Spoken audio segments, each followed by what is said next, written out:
Picture of a reality that is the exact opposite of what the president of the United States is trying to paint from inside this White House behind me, George. Cecilia Vega, thanks very much. Let's go to Mary Bruce with the Biden campaign.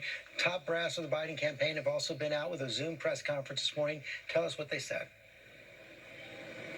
George, we have heard the most declarative statements yet from the Biden campaign. His campaign manager coming out a short while ago and flatly saying Joe Biden is on track to win this election and he will be the next president of the United States. They are feeling extremely confident this morning. They believe this is a foregone conclusion. And they say by this afternoon, they believe that Biden will have a lead that puts him over that essential 270 number. They believe they are going to win based on what they are seeing in these key states. They think they're going to win Michigan, Wisconsin, Pennsylvania, and Nevada. They believe they've already won Arizona. Of course, we have not made that call just yet. They are also keeping a close eye on Georgia and North Carolina, those races that are still too close to call.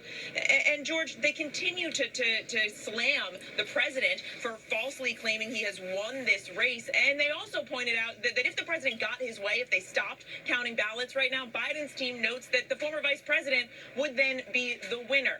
Their legal team, though, is ready to go. They are making it clear they are going to defend this race to the very end, reiterating over and over again, whether these ballots get counted is not up to the president. It is up to the American people, and their votes have a right to be counted. Yeah, the irony there, and we should remind our viewers of that as well. Right now, at least, Joe Biden, former Vice President Joe Biden, is leading in the popular vote. Former Vice President Joe Biden is leading in the Electoral College right now. That is clear among the states that have been projected. Did they give any more detail, Mary? They say they expect to see more clear results in Michigan, Wisconsin, and Pennsylvania this afternoon. Did they give any more detail on how they expect those votes to come in, where they expect those votes to come from?